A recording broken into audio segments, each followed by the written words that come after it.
Selamat sore kakak-kakak. Saya manggilnya kakak-kakak ini ya berarti ya. Selamat sore kakak-kakak. Yang berumur di bawah 40 tahun boleh lambaikan tangannya.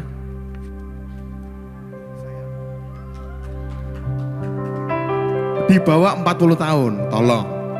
Tolong. Oke.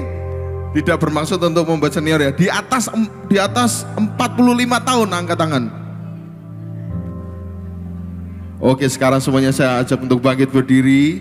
Kenapa saya bertanya hal ini? Karena ini mendadak dan songlistnya saya harus menentukan. Siapa yang siap untuk memuji Tuhan lebih lagi? Lambaikan tanganmu. Oke. Siapa yang siap memuji Tuhan lebih lagi? Sekarang semuanya hadap ke kanan. Yang cowok boleh memijat yang cowok, yang cewek boleh memijat yang cewek. Nah, bangun dulu, bangun dulu, bangun. Bangun dulu, bangun. 10, 9, 8, 7, 6, 5, 4, 3, 2, 1. Oke, balik kanan. Nah, yang cewek sama yang cewek ya, saudara. Kakak-kakak ya. Terus.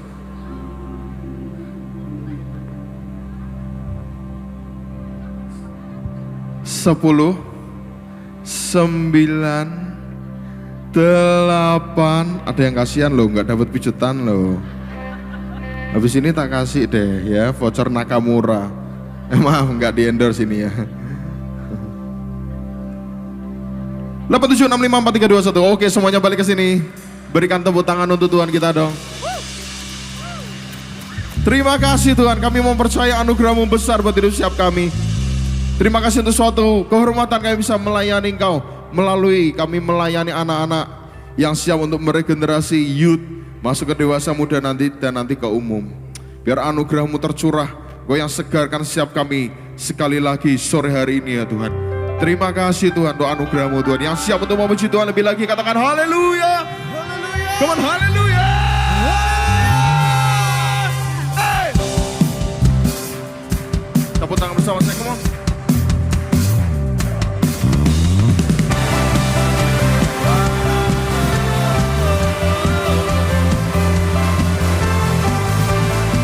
Kami mengucap syukur sebab kami menyembah Allah yang hidup.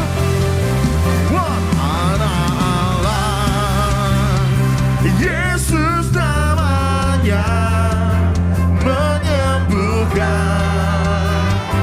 menyucikan, bahkan mati, tebus dosaku, kubur kosong, membuktikan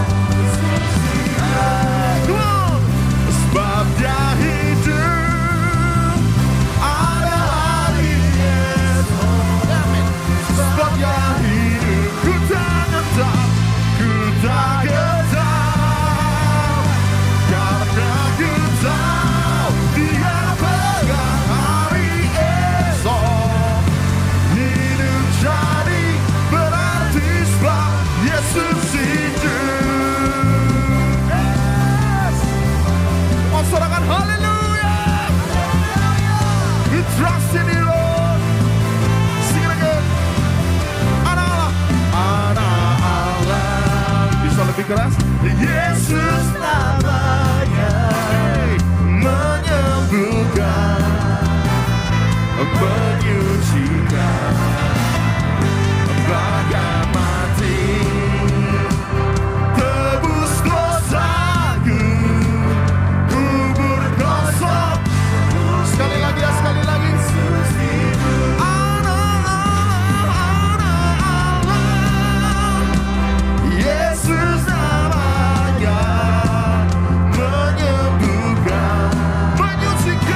on, you can do better than this.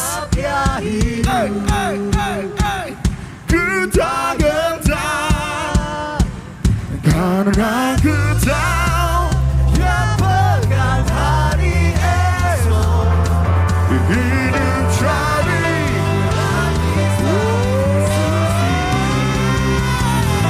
babnya hidup. Ada hari esok setelah hidup, aku tak gentar karena ku tahu dia pegang hari esok. Hidup jadi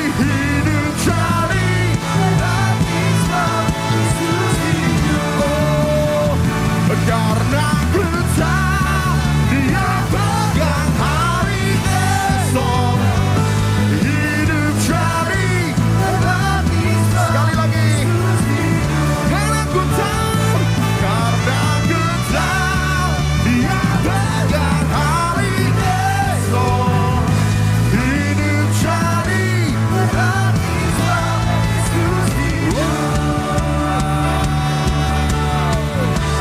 we thank you Lord. Aku diberkati, aku dilimpahi, karena Allah sanggup.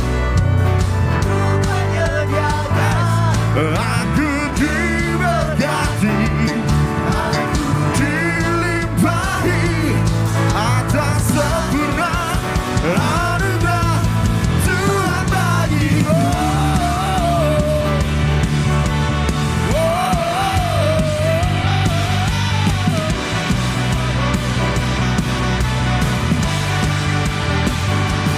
Aku diberkati, aku dilimpahi, Allah sanggup untuk menyediakan. Aku diberkati dan aku dilimpahi, atas sempurna anugerah Tuhan bagiku. Di sini yang sudah menjadi guru sekolah minggu di atas 3 tahun, angkat tangan. Di atas 3 tahun. Di atas 5 tahun, angkat tangan. Di atas 5 tahun. Wah, you are a faithful man. Ada yang di atas 10 tahun, angkat tangan. Oh my goodness. Yang baru di bawah setahun. Baru nih aku nih, baru di bawah setahun. Di bawah setahun. Banyak orang menganggap bahwa ngapain jadi guru sekolah minggu, rano duite. Ya nggak, pernah dengar nggak istilah itu nggak? Tapi saudara percaya bahwa Tuhan pun berkata, jangan jauhkan anak kecil itu daripadaku, karena dia yang punya kerajaan surga. Amin. Kalau di Indonesia saudara kenal orang dalam, saudara bisa masuk loh. Kalau di surga saudara kenal orang dalamnya ini anak kecil, pasti masuk dong. Pasti masuk dong. Amin. Mari nyanyi dengan iman. Nyanyi dengan iman, lakukan tindakan profetik. Aku diberkati. Nah, nggak melulu saudara yang tampil di sini, no. Saudara yang ada di belakang layar itu lebih precious di hadapan Tuhan. Amin. Amin. Saat orang tuanya merasakan ibadah, mungkin seringkali saudara ada di belakang layar untuk ngurusi anak-anak kecil, tapi itu dilihat oleh Tuhan. Dan dia Allah yang tidak pernah berhutang buat hidup siap kita. Amin. Come on, sing this song. Aku diberkati, aku dilimpahi, karena Allah sanggup untuk menyediakan. Aku diberkati. Kau lihat semua pelayan-pelayanmu ini Tuhan, karena sempurna anugerah Tuhan bagi saya. Aku diberkati, aku diberkati.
Karena Allah sanggup untuk menyediakan Aku diberkati, aku dilimpahi atas sempurna anugerah Tuhan bagiku.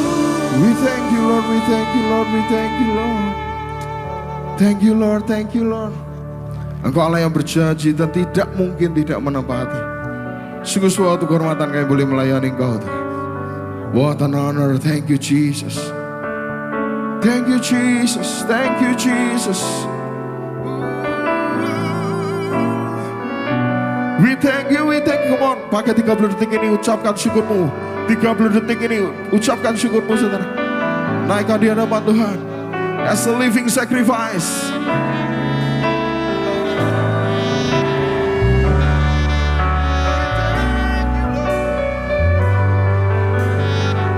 Thank you for generation.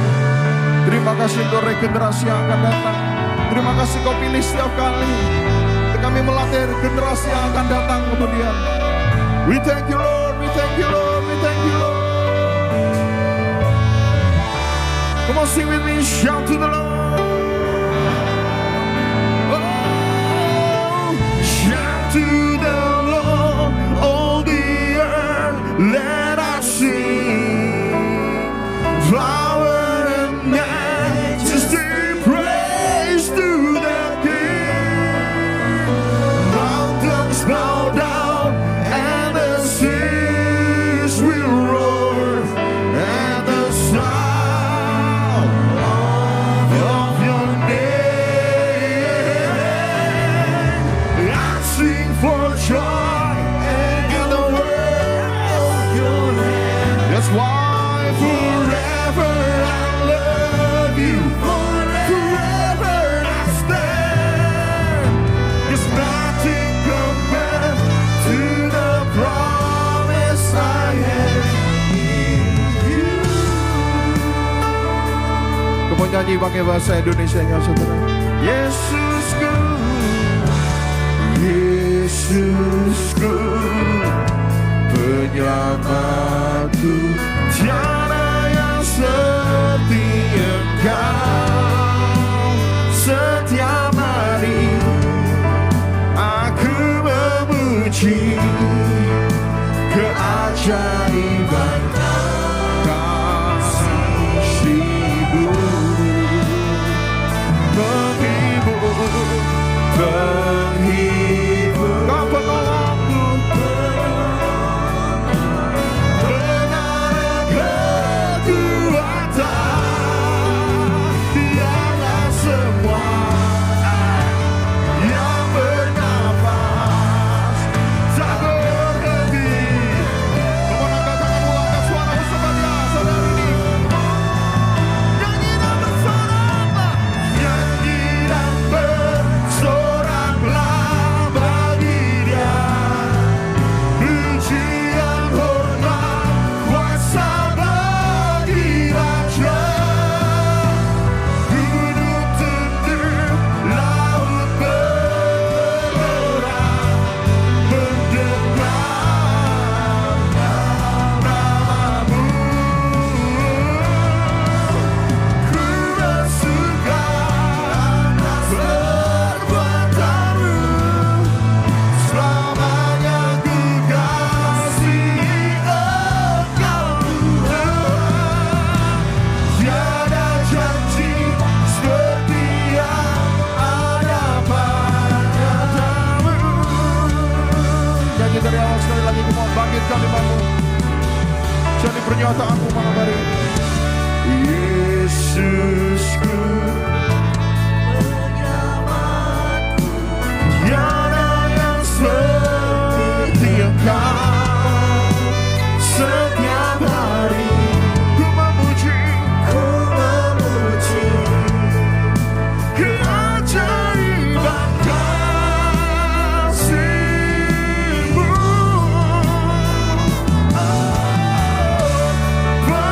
Penghibur,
tiada janji seperti yang ada padamu.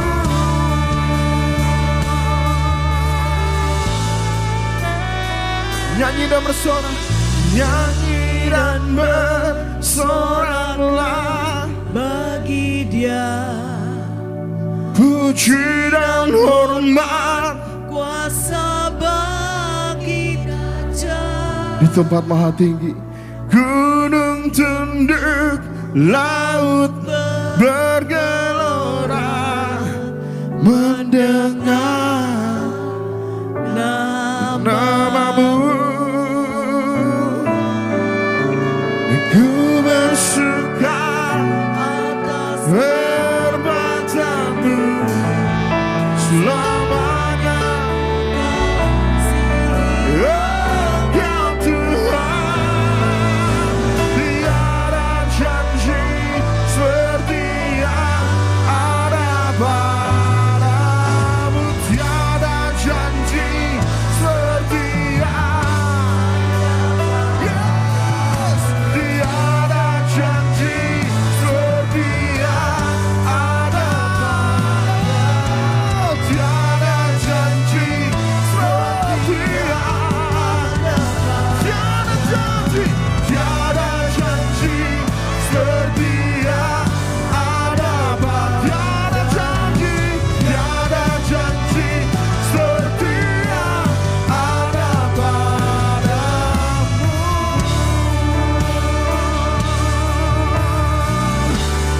Kami memuji kebesaran-Mu.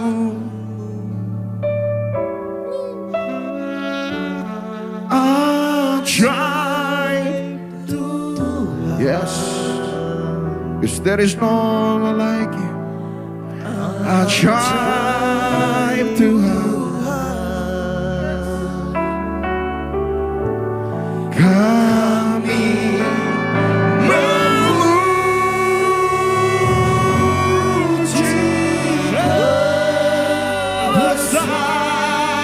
kebesaran-Mu, sebab Kau ajaib dalam hidup setiap kami. Ajaib Tuhan, Tuhan.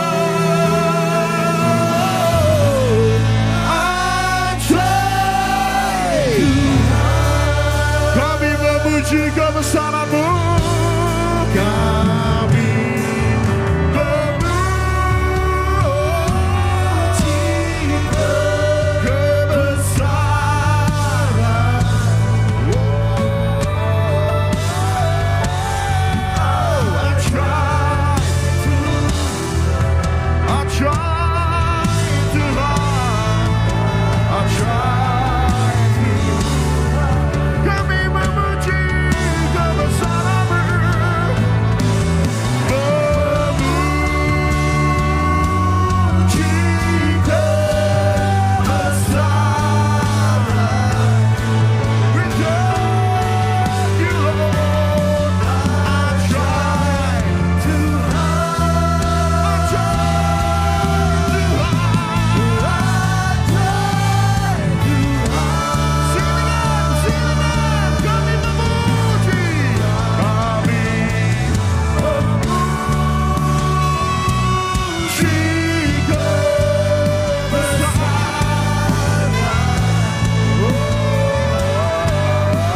kebesaran.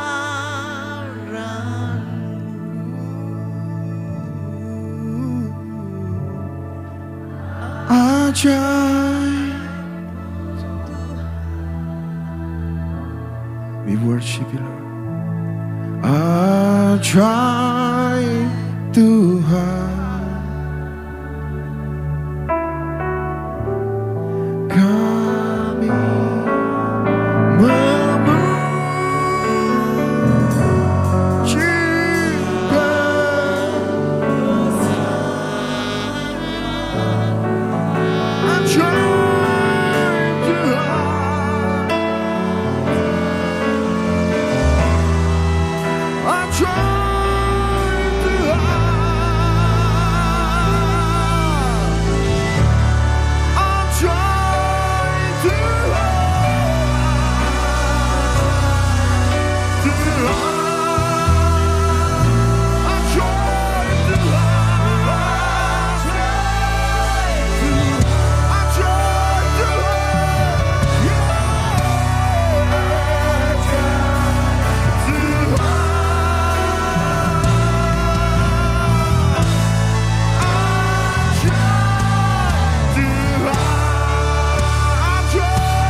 We worship you,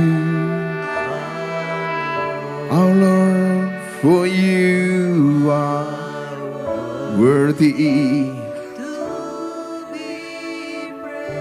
Yes, you know this song. Come on, angkat suaramu sekali lagi. We give you all.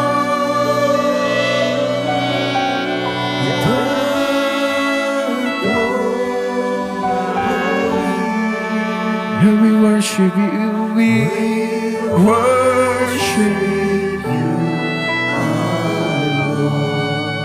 for you are worthy, worthy to be praised, worthy to be praised.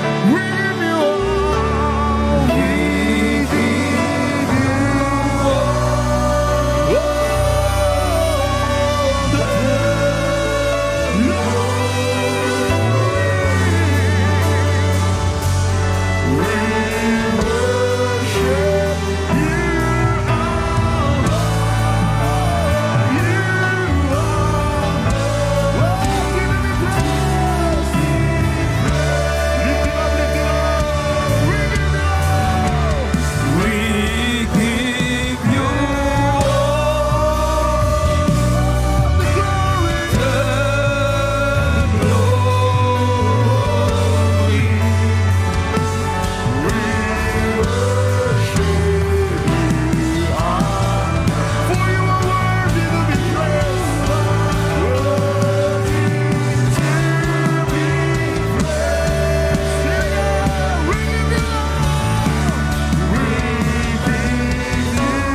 Kami berjanji memberikan segala hormat dan kemuliaan hanya bagi-Mu Tuhan. Karena Kau yang layak terima segala hormat kami dan pujian atas semua apa yang Tuhan sudah lakukan dan perbuat dalam hidup kami.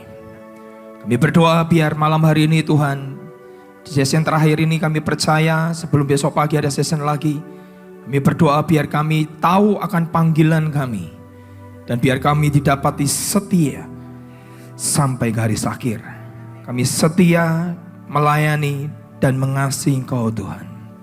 Terima kasih Tuhan untuk saat malam hari ini bicara kepada umat yang Kau cintai dan Kau kasihi.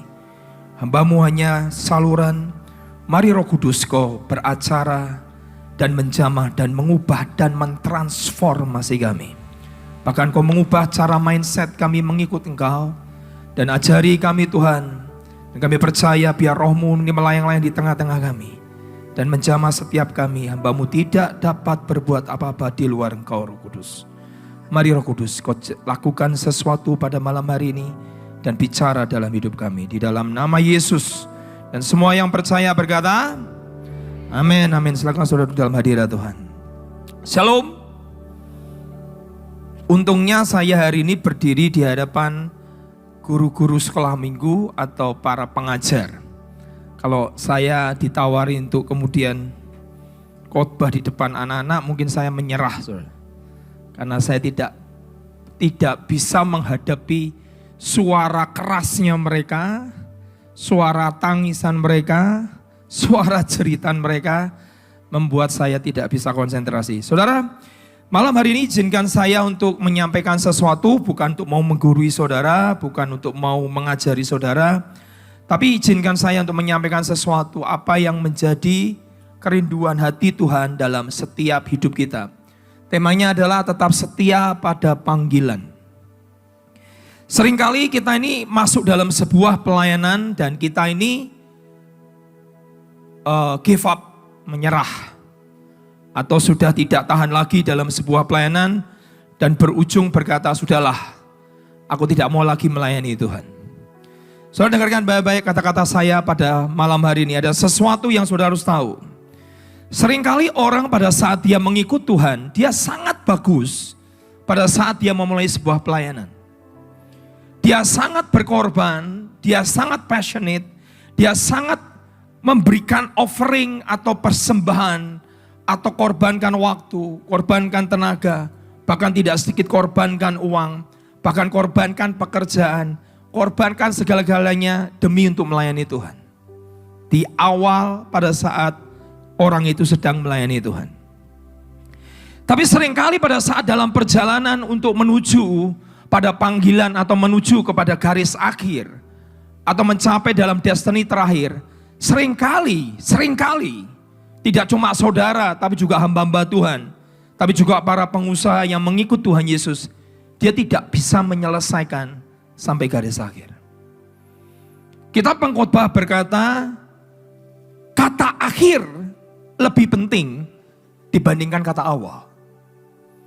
Karena Tuhan Yesus tidak pernah menunggu kita di saat engkau sedang berkorban di awal, di saat engkau sedang melayani di awal, di saat engkau sedang setia di awal, di saat engkau mengikut Tuhan Yesus di awal. Tuhan Yesus tidak pernah menunggu saudara di saat di awal perjalanan, di tengah perjalanan. Tuhan Yesus tidak pernah menunggu saudara di sana. Tapi saudara akan didapati setia kepada panggilanmu. Dia tunggu saudara di ujung, di akhir. Dan apakah saudara didapati setia? Kata awal akan semuanya jadi sirna.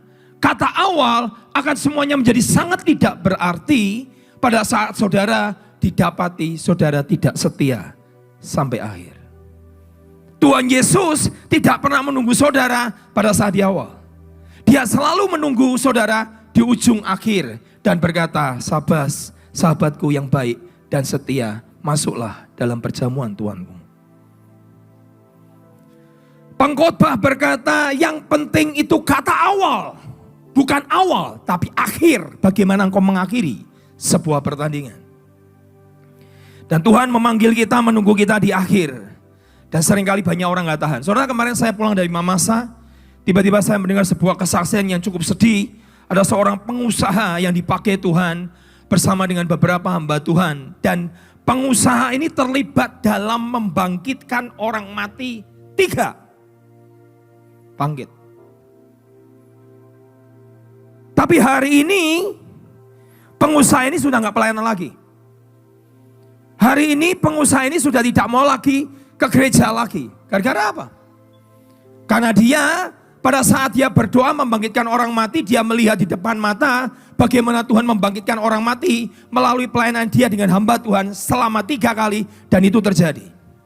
Tapi begitu anaknya kena penyakit gagal nafas yang penyakit langka, tidak kebanyakan orang bisa punya penyakit ini, tiba-tiba anaknya sakit penyakit yang langka, dia mulai puasa Ester, sehari, 2 hari, 3 hari tidak makan, tidak minum selama 3 hari. Dan pengusaha ini yakin sekali. Anakku, dia berkata kepada, nak, tetap percaya. Papa yakin banget kalau 3 orang mati bisa bangkit, hari ini penyakitmu disembuhkan. Dan setelah hari ketiga, dia berdoa puasa Ester, dia mendoakan anaknya dan anaknya mati. Setan kalau tidak bisa menjegal engkau di awal, dia akan tunggu. Dia akan buat engkau kecewa. Dia akan buat saudara mempertanyakan, Tuhan itu ada gak sih? Padahal depan mata dia lihat 3 orang mati bangkit. Untuk setia pada panggilan dan sampai garis akhir tidak mudah. Karena musuhmu tidak hanya menyerang saudara. Yang sedang saudara alami, saudara hadapi tantangan apapun dalam hidupmu, yang diserang bukan cuma personal pribadimu. Tapi yang diserang dalam hidupmu apa, saudara? Ujungnya apa? Destinimu, panggilanmu. Apakah engkau didapati setia? Di awal korban luar biasa, semangat, cinta Tuhan berapi-api, luar biasa, masuk ke ladang misi, ke pedalaman, 1 tahun, 2 tahun, 3 Tuhan. Tapi pertanyaan saya, apakah kau didapati setia sampai akhir? Hari ini banyak guru sekolah minggu mungkin sudah give up. Gak ada perubahan, Pak. Saya ngajar bertahun-tahun, anak-anaknya begitu terus, nakal terus. Saya masih ingat Billy Graham pernah berkata, 1 orang yang mengubah hidup saya. Hari itu ada orang bernama Billy Graham kecil yang dia tidak pernah tahu ada 1 orang guru sekolah minggu yang mengubah hidupnya. Dan dia berkata, mungkin guru sekolah minggu itu sudah mati, mungkin guru sekolah minggu tidak pernah melihat bagaimana aku berdiri di depan ribuan orang. Mungkin guru sekolah minggu tidak pernah tahu bahwa ada seorang presiden pada saat dia mati bernama Putin memberikan hormat kepada orang bernama Billy Graham. Dan yang mengubah hidupku adalah seorang guru sekolah minggu. Seringkali engkau tidak bisa lihat hasil di awal. Seringkali engkau seperti menabur benih di atas dasar anak-anak yang tidak pernah berubah. Tapi benih itu tidak pernah mati. Benih itu mati dulu dan dia akan bertumbuh dan dia akan berbuah sangat banyak. Siapa yang tidak kenal namanya Billy Graham? Mati pun dia harus ditaruh jasadnya di White House, di Istana Presiden. Orang sipil di Amerika. 1 pendeta dapat kehormatan. Bahkan jasadnya sampai diarak seluruh Amerika. Dan semua orang berdiri di pinggir jalan memberikan hormat bernama Billy Graham. Sampai Presiden Putin pun berdiri. Semua presiden Amerika pun berdiri memberikan hormat bernama Billy Graham. Dan dia berkata, yang mengubah hidupku adalah seorang guru sekolah minggu. Jadi seringkali kita gak melihat hasil. Sepertinya flat, nabur benih yang sia-sia, Pak. Enggak ada yang sia-sia. Tidak ada yang sia-sia. Kalau hari itu guru sekolah minggu itu menyerah dan berkata, sudahlah, aku tidak mau ngajar lagi. Enggak akan lahir Billy Graham. 2 Timotius 4 ayat 6 sampai 7.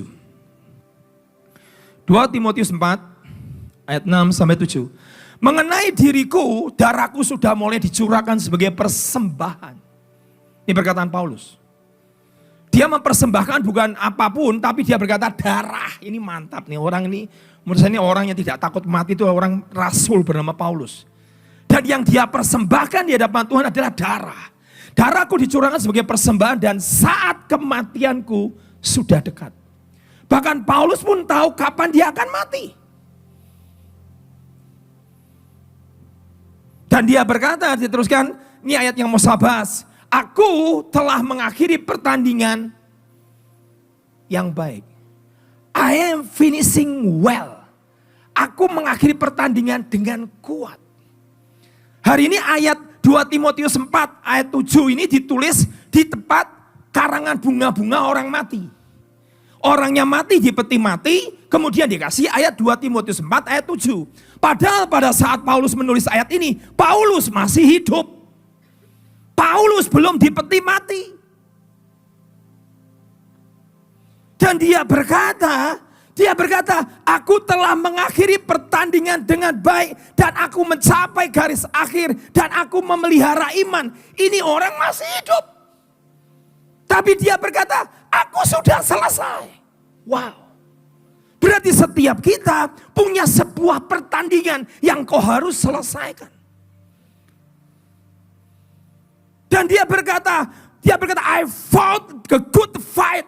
Dalam hidup ministry itu peperangan. Hidup ministry adalah sebuah pertarungan. Setan akan coba pukul saudara di round pertama. Oh tidak jatuh. Dia akan pukul engkau di round kedua. Oh tidak jatuh. Dia akan pukul engkau di round ketiga. Hidup ministry sebuah peperangan, sebuah pertarungan.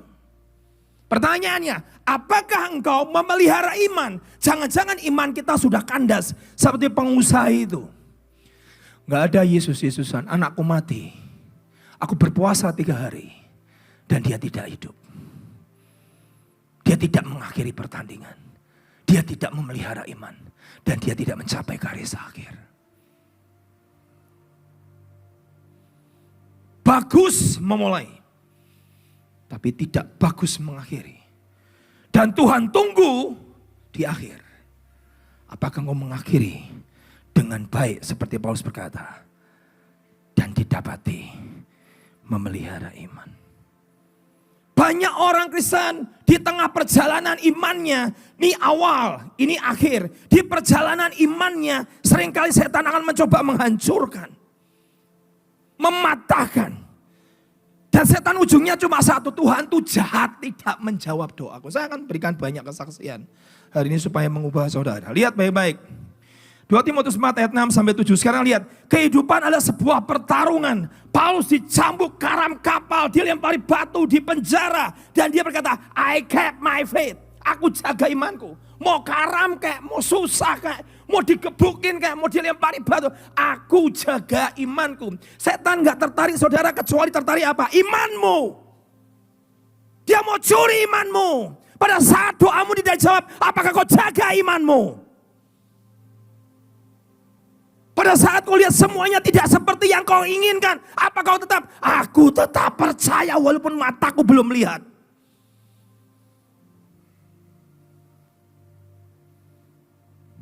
Yang percaya katakan amin. Saudara jangan suruh saya khotbah baik-baik. Cara khotbah saya begini. Amin. Dia tunggu saudara.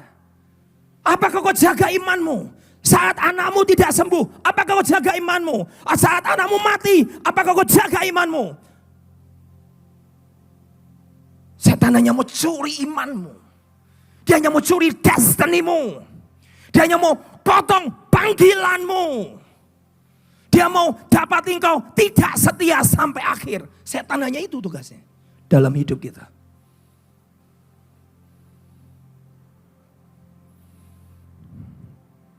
Ada seorang hamba Tuhan yang saya cukup kagum, namanya Kenneth E. Hagin. Pada saat dia masih hidup umur 89, tiba-tiba dia bicara kepada istrinya, sayang, besok breakfast jam 8 pagi Tuhan Yesus mau menjemput saya. Kemana? Pulang. Keren ya? Kemana? Pulang kemana? Ke surga. Jadi besok aku akan pakai pakaian yang sangat nice. Pakai baju yang bagus, pakai jas. Dan kita breakfast. Setelah itu jam 8 Tuhan jemput saya pulang. Sampai jumpa. Istrinya berkata, kenapa kamu duluan? Kok enggak aku dulu yang meninggal? Saudara, kok orang karib dengan Tuhan. Kematianku sudah dekat. Paulus tuh udah ngerti hari matinya loh. Kematianku sudah dekat. Dia tahu sebentar lagi mau mati, itu dia tahu. Dan hari itu kemudian tiba-tiba jam 7 dia sudah siap, makan, udah mandi, udah oke. Dia duduk dengan istrinya berkata, sudah ya, nanti aku tinggal kamu. Jam 8 tepat. Tuhan itu selalu gak pernah terlambat, tidak pernah terlalu cepat. Tuhan Yesus datang. Dan dia berkata pada dia, Selamat jalan sayang. Tuhan sudah mau jemput saya. Meninggal. Jam 8 tepat. 8:09 mengakhiri pertandingan dengan kuat. Apa itu kan orang bule, saya cerita papa saya. Papa saya bukan pendeta. Papa saya bukan orang-orang yang hebat, tapi mengasihi Tuhan. Masa lalunya juga kelam papa saya. Saksinya adalah adik ipar saya di sini. Jam 8 pagi itu, waktu itu saya masih ingat 2011 Imlek. Tiba-tiba hati saya berkata, Tuhan berkata kepada saya, kamu pergi ke rumah papamu. Saya pergi ke rumah papa saya. Saya ngobrol sama papanya dari jam 9 pagi sampai jam 12 siang. Papa saya tidak sakit apa-apa, hanya pengeroposan tulang, penyakitnya orang tua, umur 73 itu biasa. Tapi jam 12 siang tiba-tiba mulut saya itu mengucapkan perkataan yang tidak lazim, yang menurut saya harusnya nggak boleh diucapkan. Tapi tiba-tiba mulut saya bisa berkata begini, Papi, ya, sampai ketemu di surga. Saudara berani ngomong gitu sama bapakmu? Kaplok saudara pasti. Saya kenal bapak saya kenal papa saya. Tiap pagi dia bangun, dia doakan anak-anaknya. Dan papa saya nggak sakit apa-apa. Cuma pengeroposan tulang itu jatuh biasa lah. Bukan penyakit yang mematikan lah. Tiba-tiba jam 12 siang saya berkata, Papi sampai ketemu di surga. Dan papa saya langsung, benar kamu nak. Sampai ketemu surga nanti kamu tak doakan. Sampai ketemu di surga. Saya ngucap jam 12, jam 2 atau jam 3 sore, papa saya meninggal. Saya langsung balik, saya tanya sama adik ipar saya, tadi kejadiannya bagaimana? Jam 2 atau jam 3 atau setengah 3 itu ngebel kok. Bel, karena papa saya nggak bisa jalan, saya datang. Papi minta apa? Pasport, minta apa? Nah. Dia hanya berkata, aku dijemput. Adik ipar saya buka, yang jemput siapa? Gak ada yang jemput, gak ada yang mau pergi. Bingung. Dijemput. Loh, hari matinya tahu betul. Dijemput. Terus bilang, mengeluarkan air mata. Lipat tangan, tutup mata. Pulang. Sungguh sangat dikasihi orang yang dicintai mati di dalam Tuhan. Saya tanya, bagaimana engkau mengakhiri pertandingan? Itu penting. Di awal engkau boleh passionate luar biasa. Tapi sebelum engkau menghembuskan nafas terakhir, bagaimana engkau mengakhiri pertandinganmu? Itu penting sekali. Dan hari itu Paulus berkata, kematianku sudah dekat. Dia ngerti banget, dia masuk ke Yerusalem, dia akan ditangkap, dia akan dipenggal. Tapi dia ucapkan satu perkataan, 2 Timotius 4 ayat 17 tadi berkata, aku telah mengakhiri pertandingan dengan baik dan aku mencapai garis akhir. Artinya kita ini punya sebuah pertandingan dan apakah kau bukan cuma lari saja, tapi apakah kau sampai ke finish line di garis akhir. Jangan-jangan kok guru yang sudah nggak usah ngajar-ngajar, males aku udah capek, nggak dapat gaji, anak-anak nggak berubah. Apakah kau mengakhiri dengan kuat? Pak cuma 1, cuma 2, tanya Billy Graham. Saat dia diajar muridnya cuma 5 atau 6 atau 7. Tapi guru itu setia mengajar 1 orang. Dan dia tidak pernah tahu Billy Graham akan lahir dari pelayanan misi seorang guru sekolah minggu. Tuhan nggak pernah lihat jumlah. 1 rule, catat saudara. Apa Pak rule-nya? Bagaimana kau bisa menangkan pertandinganmu dan mencapai garis akhir? Nah, seorang coach pelatih pelari memberikan sebuah rule.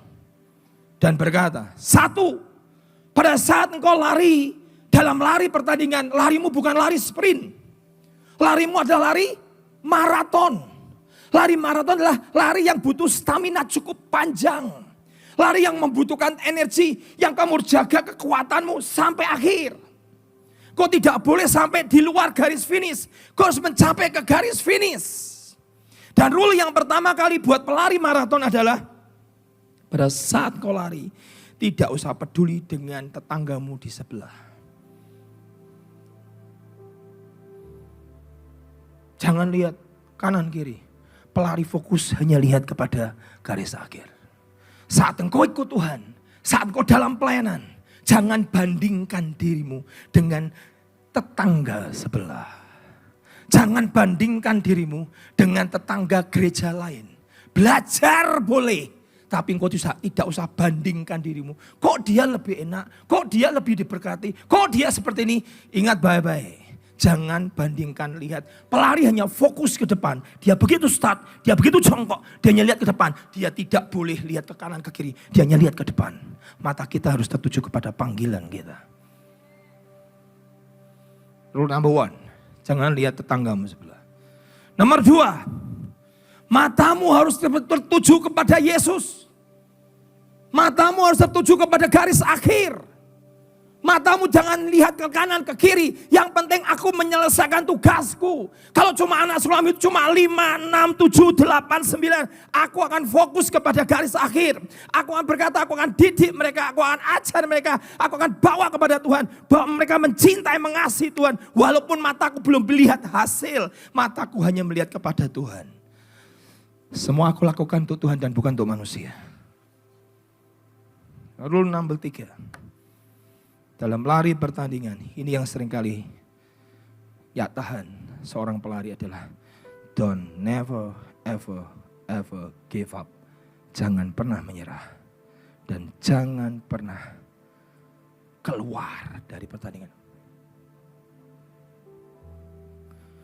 Jangan pernah menyerah dan jangan pernah give up.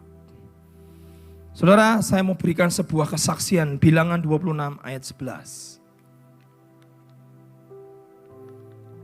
Ingat, pertandinganmu belum selesai. Ingat, Tuhan menunggu di sini. Dia berkata, keep going nak.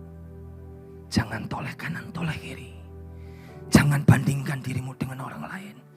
Matamu tertuju kepada panggilan, kepada Yesus. Bilangan 26 ayat 11. Tetapi anak-anak Korah tidaklah mati. Ayat ini pendek sekali. Dan untuk beberapa orang ayat ini seperti gak ada artinya. Tapi ayat ini bermakna sekali dalam hidup saya. Lihat Mazmur 84 ayat yang ke-6. Ayat pertama. Mazmur 84 ayat yang pertama. Apa kata Mazmur 84? Ayat yang pertama. Untuk pemimpin biduan menurut lagu Gitit Mazmur. Siapa? Bani Korah. Ada apa dengan Bani Korah? Korah adalah pemimpin yang memberontak kepada Musa dan Harun. Dan hari itu Korah mengumpulkan 250 orang untuk melawan Musa. Dan dia berkata, memangnya Tuhan memanggil engkau sebagai pemimpin. Kami juga adalah para pemimpin, 250 orang, Datan dan Abiram dan Korah. Dan hari itu Musa berlutut menyembah berkata, bukan aku yang memanggil diriku, tetapi Tuhan yang memanggil aku. Dan hari itu Korah memberontak dan marah. Dan Musa berlutut menghadap Tuhan. Dan Tuhan berkata, Musa bicara kepada orang Israel, jangan ada satu orang pun yang menyentuh kemah, menyentuh kursi, menyentuh pakaian daripada Bani Korah. Kalau Korah matinya secara wajar, dia adalah kamu Musa tidak diutus Tuhan. Tapi kalau Korah matinya tidak wajar, aku mengutus engkau. Tolong lihatkan gambarnya, Musa dan Bani Korah itu dibelah, saudara. Bumi dibelah. Dan hari itu Musa berdiri. Israel lihat, kalau aku adalah yang diutus Tuhan, matinya Korah tidak wajar. Itu langsung bumi dibelah. Dan itu Korah masuk ke dalam beserta dengan 250 orang mati. Dan kemudian bumi ditutup kembali. Tapi Bilangan berkata 26 ayat 11, tetapi anak-anak Korah tidaklah mati. Bisa kan? Jadi hari itu anak-anak Korah mungkin adalah murid sekolah minggumu. Dia lihat bapaknya, ibunya semua memberontak kepada Musa. Tapi anak-anaknya berkata, gak bisa Pak. Kau salah. Kau melawan Tuhan. Dan anak-anak Korah memandang dari jauh, anaknya melihat. Ditelan, dibelah bumi itu. Dan semua Korah, istrinya, dan Datan, Abiram, beserta 250 orang. Ditutup, dimasukkan ke dalam bumi. Mati hidup-hidup. Dan mati dalam penghukuman Tuhan. Tapi lihat, dengan kepedihan dia melihat bapak ibunya mati ditelan bumi. Bani Korah mengeluarkan sebuah mazmur. Ayat yang kedua, Mazmur 84 ayat yang kedua. Betapa disenangi tempat kediamanmu ya Tuhan semesta alam. Saudara bayangkan.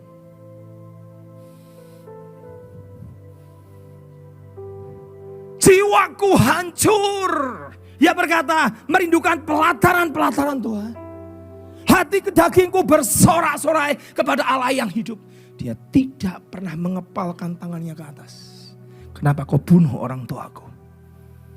Dengarkan guru-guru, tugasmu penting. Kau bawa anak-anak datang kepada Yesus. Dan hari itu anak-anak Korah akhirnya lahir dari sebuah kehancuran. Lahir dari sebuah kesakitan. Dia berkata, bahkan burung pipit telah membuat sebuah rumah. Burung layang sebuah sarang. Tempat menaruh anak-anaknya pada mesbah-mesbahmu ya Tuhan semesta alam. Ya Rajaku, ya Allahku. Dan dia berkata, berbahagialah orang yang diam di dalam rumahmu, yang terus memuji-muji engkau. Dia tidak pernah berkata dia mengepalkan kau Allah yang jahat. Kenapa? Menurut saya, anak-anak Korah ikut sekolah minggu di tempat saudara. Kau gak pernah tahu.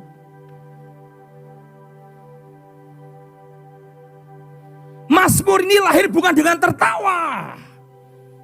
Mazmur ini lahir dengan sebuah kesakitan. Dia lihat bapaknya mati dibunuh Tuhan. Tapi dia tidak pernah izinkan anak-anak Korah mati dengan kesakitan dan kepahitan. Lihat ayat berikutnya. Ayat yang kelima dan keenam. Ayat yang keenam. 5-6.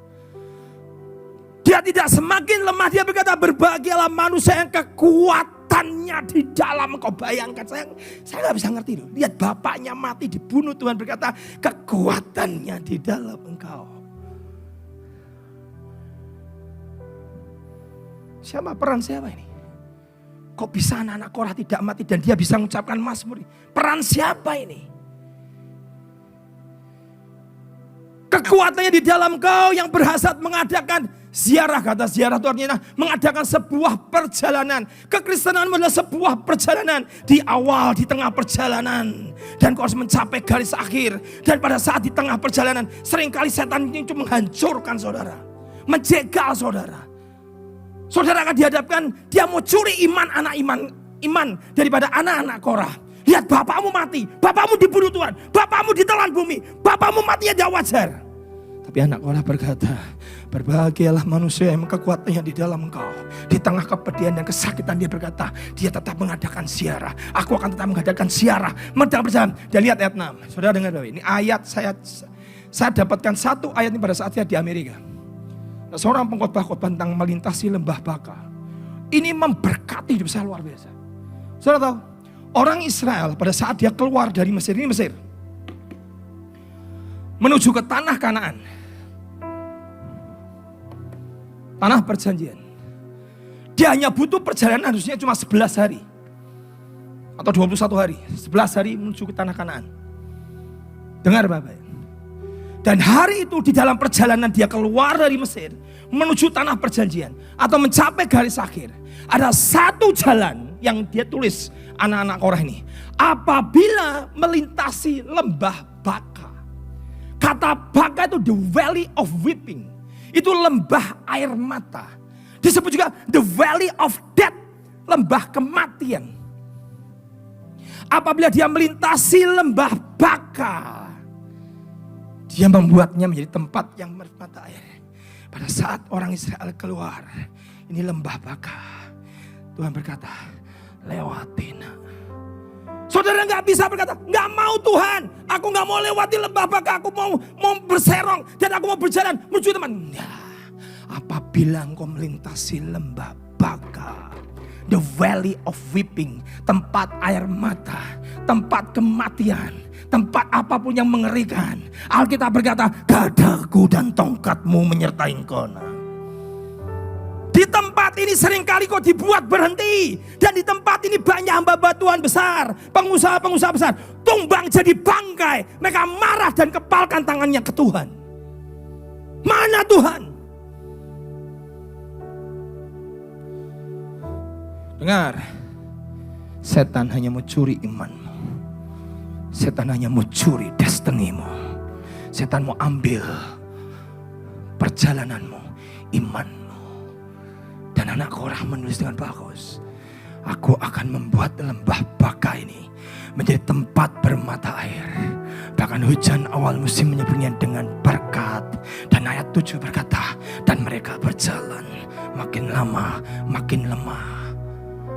Mereka berjalan makin lama makin apa? Kuat. Perjalananmu makin kuat atau makin lemah?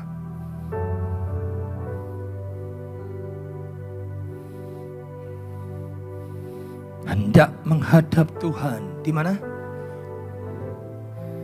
Tolong keluarkan satu orang hamba Tuhan bernama Charles Templeton.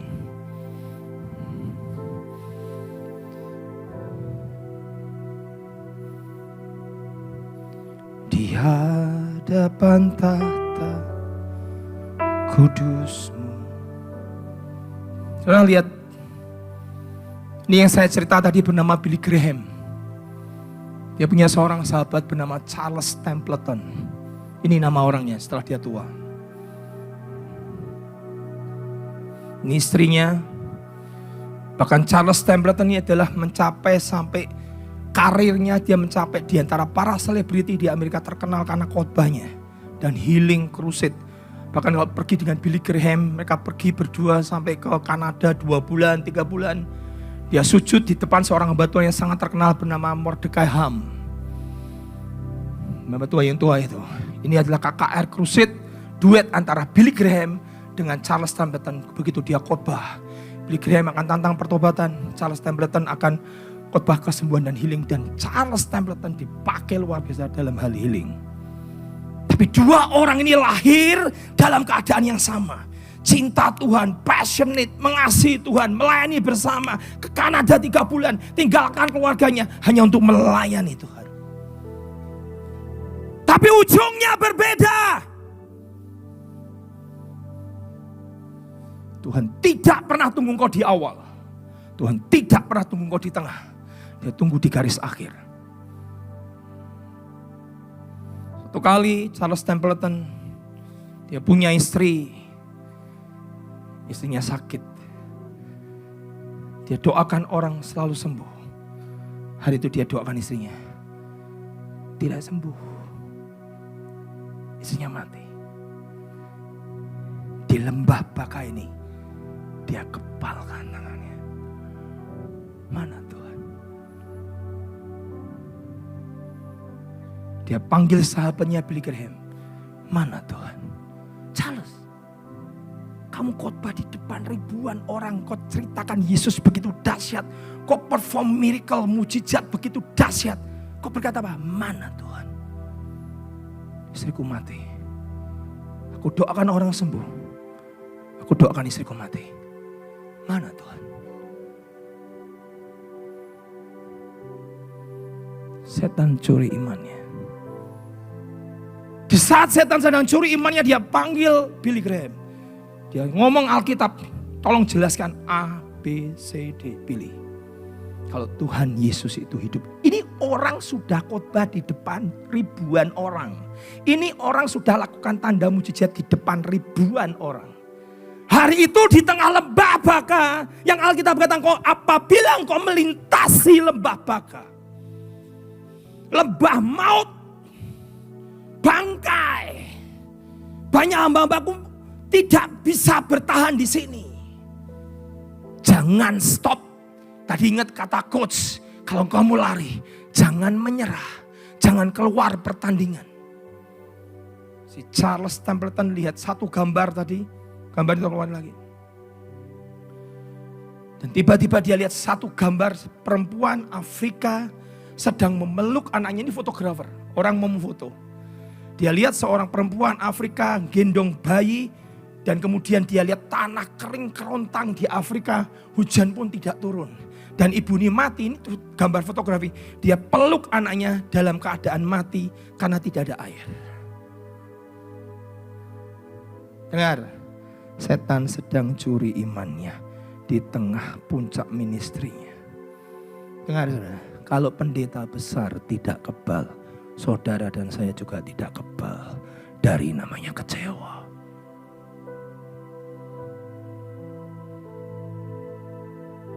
Dia mana Tuhan yang baik? Kalau baik ngasih hujan aja tidak. Kau biarkan anaknya mati dalam pelukan seorang ibu. Dia hanya minta air dan Tuhan tidak turunkan air dari langit. Dia panggil Billy Graham. Jelaskan aku tentang Tuhan. Charles, bertahun-tahun kau pelayanan bersama dengan kau hari bertanya, kau mempertanyakan Tuhanmu. Ya, karena istriku mati.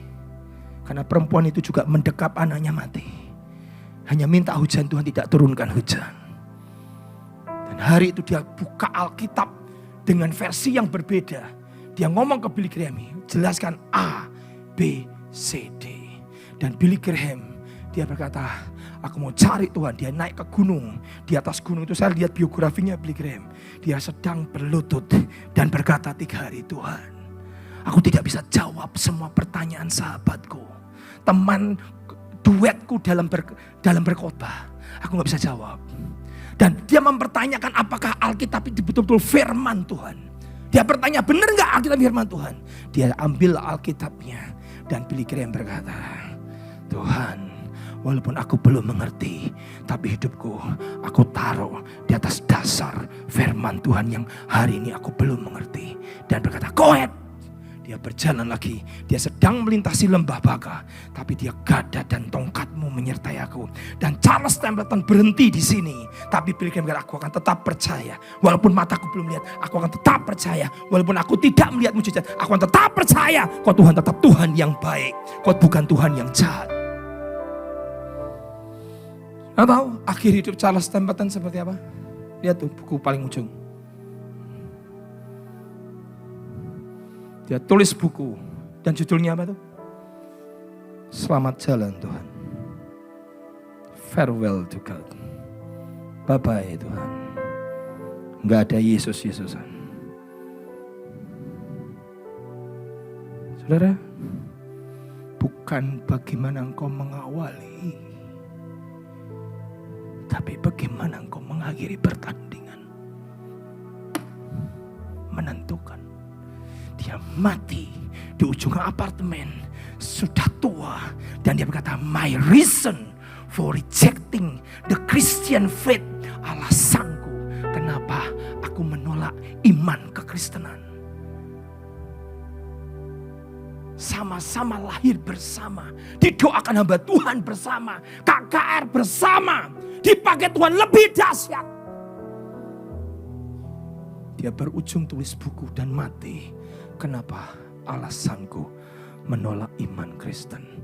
Dia mati berkarat dan tidak dihormati Tuhan. Sementara Billy Graham yang sambil di lembah baka tertatih-tatih. Dengar saudara, di lembah ini kalau engkau tidak bisa lari, merangkak. Yang penting jangan berhenti. Kalau engkau gak bisa merangkak, ngesot. Yang penting jangan berhenti. Karena ini aslinya ular dan kalajengking. Setan sedang coba menghentikan saudara di sini. Ini lembah kematian dan tidak sedikit yang tumbang di sini. Billy Graham mengakhiri umur 89 berkata, kaulah Tuhan. Jasadnya dihormati di seluruh dunia. Bayangkan seorang Presiden Putin pun telepon memberikan hormat. Hormatku kepada Billy Graham. Jasadnya dimasukkan ke White House di istana presiden. Dengan upacara kemiliteran Amerika, marinir membawa jasadnya. Diarak seluruh penduduk Amerika melihat pahlawan iman telah pulang. Pahlawan iman telah pulang dan telah mengakhiri pertandingan dengan kuat. Tapi sementara orang itu berkata, selamat jalan Tuhan. Saudara pilih. Kau pilih.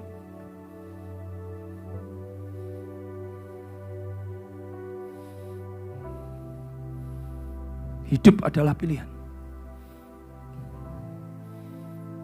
Kadang memang kita gak bisa ngerti. Jalani. Gak bisa jalan Pak. Merangkak. Gak bisa lagi merangkak Pak. Ngesot. Yang penting jangan berhenti di lembah ini. Kalau berkata, ku menyembahmu.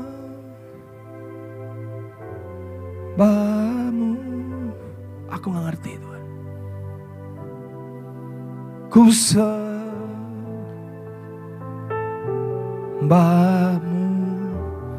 Tuhan.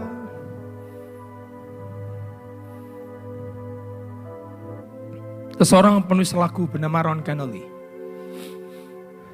Dan dia berkata, saat kau lewati neraka, ini adalah lembah neraka. Dan orang Israel tidak bisa tidak melewati lembah itu. Dan orang Kristen tidak bisa tidak melewati lembah itu. Dan penulis lagu ini berkata, ini lagu zaman saya SMA. If you go through hell, kalau kamu melewati neraka, don't stop. Jangan berhenti. Don't quit. Jangan keluar. Don't give up. Kamu harus go ahead. Go ahead. Kamu jalan terus. Sakit Pak? Jalan terus. Sakit Pak? Jalan terus. Saya khotbah begini sudah di Manado. Seorang hamba Tuhan di depan 750 hamba Tuhan. Satu orang hamba di tengah khotbah ini lari langsung berlutut. Pak, di tengah pelayanan anakku mati. Lari berlutut.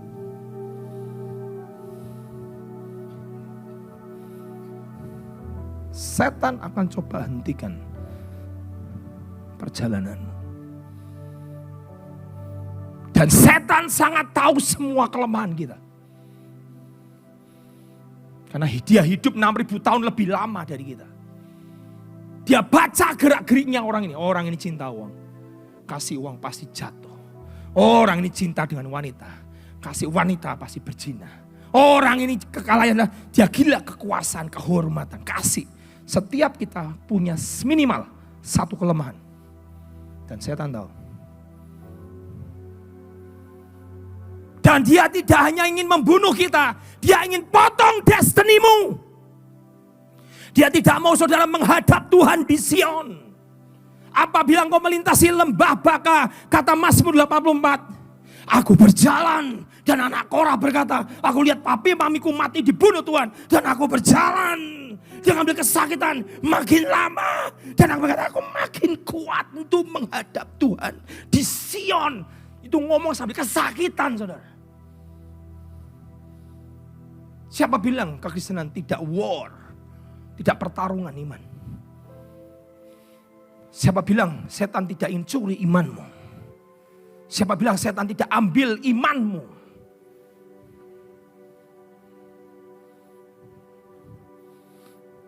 Tolong keluarkan gambar seorang pelari.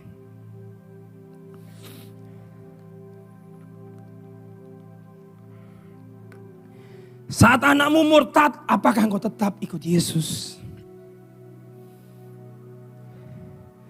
Saat suamimu tinggalkan, kau akan tetap mencintai Yesus. Saat pendetamu memaki-maki saudara, apakah aku berkata, sekali Yesus, tetap Yesus selamanya. Sekali Yesus, selamanya Yesus, harapanku. Nyanyi sama-sama. Takkan hilang Karena kasih-Nya sekarang ku ada. Oh Yesusku, ku cinta Kau selamanya. Seorang pelari bernama Derek Redmonds. Dia lari 200 meter dalam pertandingan di Barcelona. Dan pada saat dia sedang lari, seorang pelari ini bernama Derek Redmonds 749. Dan pada saat dia lari 200 meter, begitu start, lari cepat sekali. Begitu dia lari cepat sekali di tengah dalam perjalanan pertandingan sebelum sampai garis akhir, otot penopang nomor 1-nya di kaki putus. Dia sudah latihan bertahun-tahun, dia sudah latihan berkali-kali, dia diutus negaranya untuk sebuah pertandingan. Sudah lari di paling depan, sudah di tengah perjalanan, otot penopang utamanya putus. Dia terjatuh, kemudian dia berdiri, dia mencoba nyeret badannya. Dan petugas medis berkata kepada Derek, kamu masih muda, karirmu masih panjang. Stop, jangan diteruskan. Dengar, dalam sebuah pertandingan jangan berhenti. Dalam pelayanan jangan berhenti. Stop Derek, karirmu masih panjang. Enggak, dia syarat badannya. Soalnya lihat di YouTube aja. Dia syarat badannya. Petugas medis semua ambulans sudah datang mau ambil dia, mau bopong dia. No. Papahnya turun, pakai topi, pakai celana pendek, langsung turun. Dia tanya sama anaknya, ada apa nak? Kenapa? Pak, aku sudah tidak kuat lari lagi. Tolong papa aku, Pak. Papanya coba berkata, kamu bisa berhenti? Enggak, Pak. Dan satu perkataan yang kuat yang saya ingat sampai hari ini. Dia berkata, negaraku memanggil aku bukan untuk memulai sebuah pertandingan. Negaraku memanggil aku untuk mengakhiri sebuah pertandingan. Bopong aku, Pak. Papa aku sesakit apa sambil merintih kesakitan. Mari nak, tak gendong Bapak. Itu disyarat terus. Jangan berhenti, Pak. Terus jangan berhenti, Pak. Terus sampai garis akhir. Dia bukan menjadi yang nomor 1. Dia bukan menjadi yang nomor 2. Dia bukan menjadi yang tercepat. Dia bukan menjadi yang juara. Tapi seluruh stadion berhenti memberikan tepuk tangan. Dan dia berkata, aku dipanggil bukan untuk memulai sebuah pertandingan. Aku dipanggil untuk mengakhiri sebuah pertandingan. Dan Alkitab berkata sampai masa tuamu, aku Tuhan akan apa? Menggendong kamu. Bapaknya gendong papa dia sampai akhir dan berkata, finish strong nak. Selesaikan sampai panggilanmu sampai garis akhir. Kau sudah menyerah jadi guru sekolah minggu? Kau sudah gak tahan lihat anak-anak yang kau didik dan tidak berubah? Panggilan kita bukan mengawali, bahkan panggilan kita adalah mengakhiri dengan kuat. Di lembah Baka seringkali banyak orang tidak tahan. Di lembah Baka seringkali orang menyerah. 1 Korintus 9 ayat 27.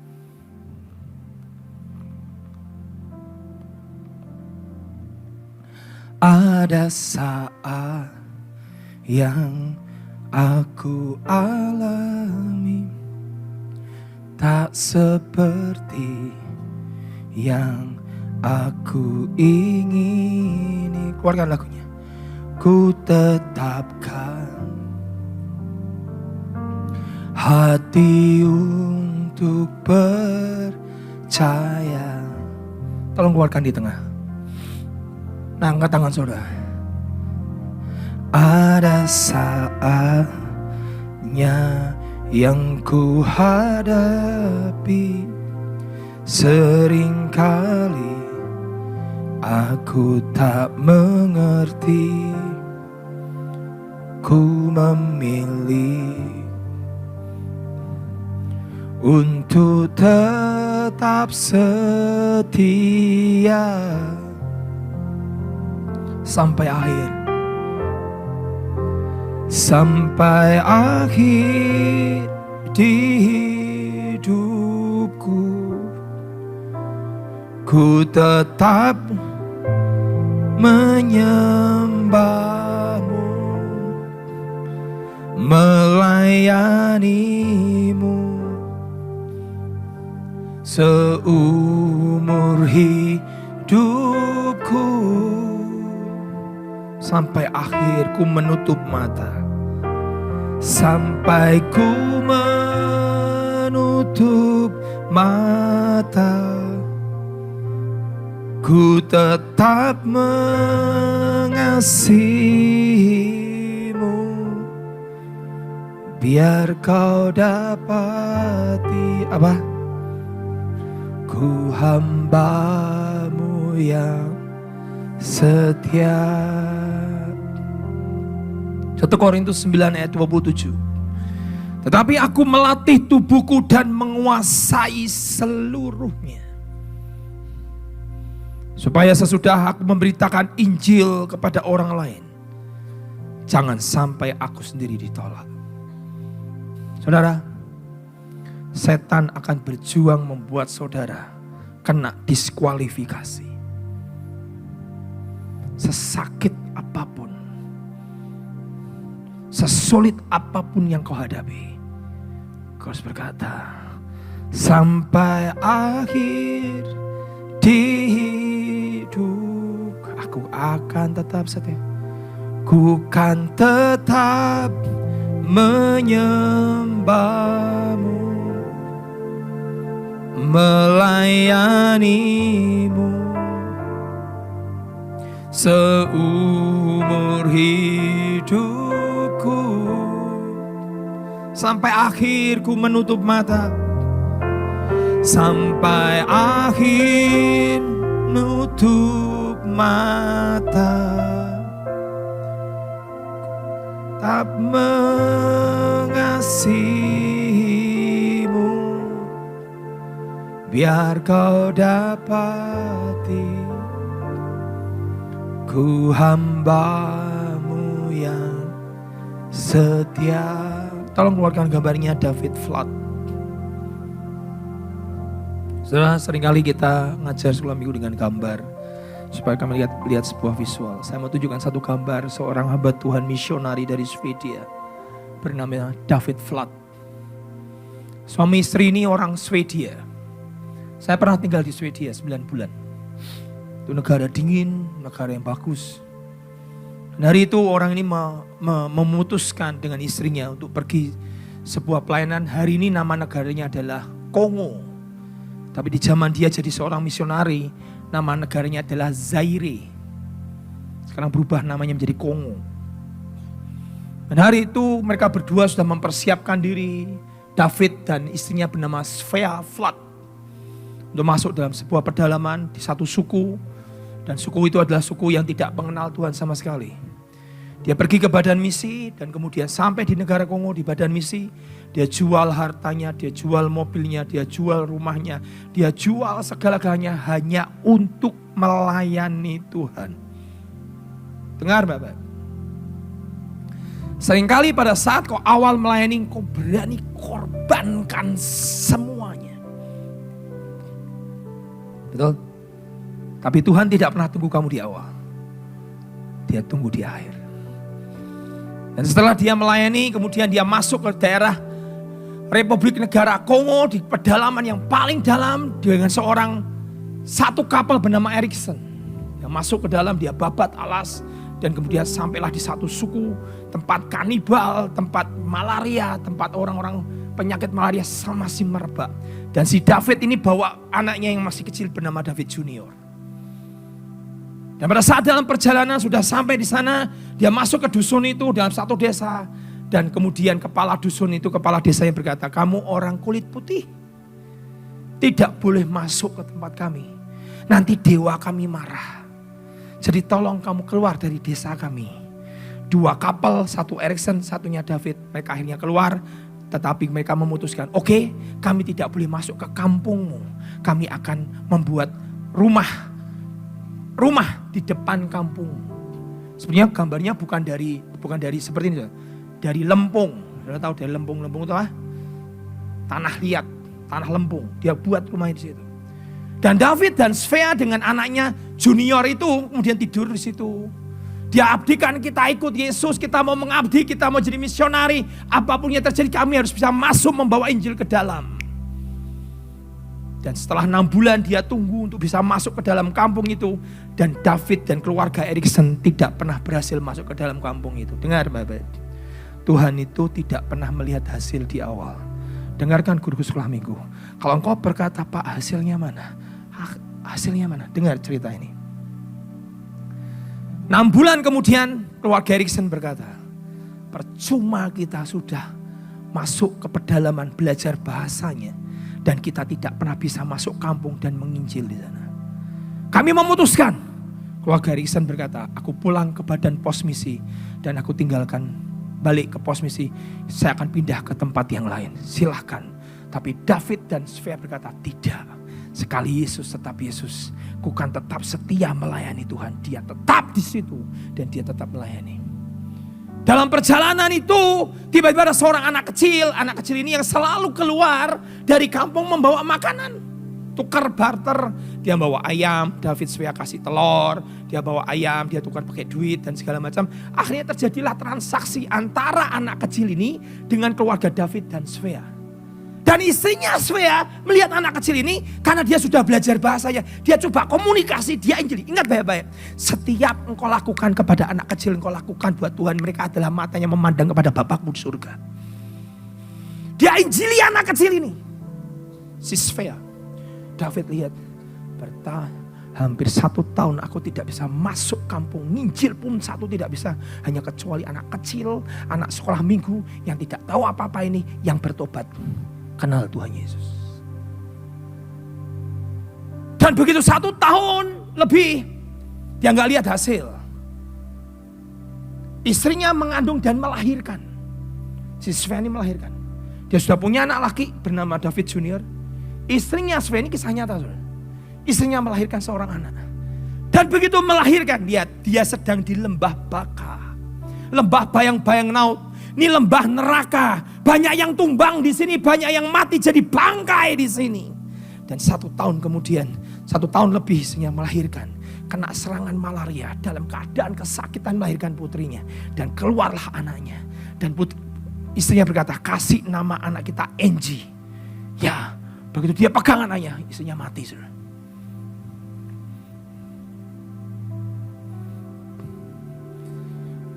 Jangan dipikir pelayanan itu gampang. Kayak gereja zaman sekarang. Mati. Dan David berkata, aku abdikan diriku. Aku jual rumahku. Aku keluar dari zona nyamanku dari Swedia. Aku tinggalkan pekerjaanku. Hanya mengabdi dengan kau Tuhan. Kau pertahankan istriku aja kau tidak bisa Tuhan. Bahkan kau ambil nyawa istriku. Dia ambil bayinya. Dia gendong. Dia pegang anaknya lagi. Dia kepalkan tangannya ke atas. Gak ada Yesus dalam hidupku. Kisah nyata. Berapa banyak setan curi iman kita. Gak ada Yesus. Selesai. Kurang apa saya mengabdi dengan kau. Aku jual semua. Aku tinggalkan semua kenyamanan di Swedia. Bahkan aku bawa istriku. Dan kau tidak pertahankan istriku Tuhan. Bahkan mati kena malaria. Dia ambil bayinya. Dia tarik anaknya lagi. Kembali ke badan pos misi. Maaf. Jangan sebut nama Yesus lagi. Jangan bilang tentang pengabdian. Jangan bilang namanya korban. Aku adalah orang yang mengabdi. Dan aku adalah orang yang berkorban. 1 jiwa pun tidak bisa aku menangkan masuk ke dalam desa kampung itu pun. Tuhan tidak pernah membuka pintu untuk aku bisa masuk dalam kampung itu. Dan untuk menginjil. Selesai. Ini tolong bayiku. Aku tidak sanggup merawat dia. Dikasihkan ke badan pos misi. Dan David bawa anaknya bernama David Junior. Pulang ke Swedia. Naik kapal. Dan dia ngomong sama kapten sama ngomong orang-orang. Jangan sebut nama Yesus di depanku. Tak gampar kamu. Anak bayi tinggal di badan pos misi. Dan David pulang ke Swedia sambil marah. jadi alkoholik. Dan dia nikah dengan adiknya daripada Svea. Nikah. Dan adiknya brengsek lagi. Pemakai narkoba, alkoholik. David hidupnya hancur. David Junior lihat bapaknya kecewa dengan Tuhan. Hidupnya juga hancur. Istrinya yang baru, adiknya Svea, lebih hancur lagi. Tapi si bayi ini di badan pos misi ditinggal di Zaire, di Kongo. Sama keluarga dari Amerika diambil. Singkat cerita, saudara. Setelah dia masuk ke pos misi, ke dalam si anak kecil Angie ini sampai setahun 2 tahun di dalam misi di tempat Zaire. Setelah itu dia berkata, sudah selesai nak, yuk kita pulang. Anak kecil Angie ini sudah umur 2 tahun dibawa pulang dan terbangkan ke Amerika. Diadopsi jadi anaknya. Dan dia bertumbuh jadi gadis namanya Angie Horst. Dan dia menikah dengan seorang suami adalah seorang kepala daripada sekolah Alkitab. Itu suaminya. Dia punya anak. Sampai suatu kali si Angie buka buletin. Setelah 15 tahun kemudian dia buka buletin. Dan dia lihat tiba-tiba dia lihat satu gambar ini, saudara. Loh, ini kan mamaku. Itu kan tempat mamaku dikubur. Di Zaire, di pedalaman yang dulu aku pernah masuk. Ini kan mata uang kok pakai gambar mamaku. Terus dia lihat buletin dia lihat, loh ini mamaku. Terus dia tanya kepada badan pos misi, kamu mau ke Swedia? Kami dari sekolah kita akan bayarin kamu. Mau? Kenapa? Aku mau cari papaku. Dia ngomong sama suaminya, yuk kita terbang ke Swedia cari papa. Papa seperti apa hari ini? Dia terbang, saudara, dari Amerika.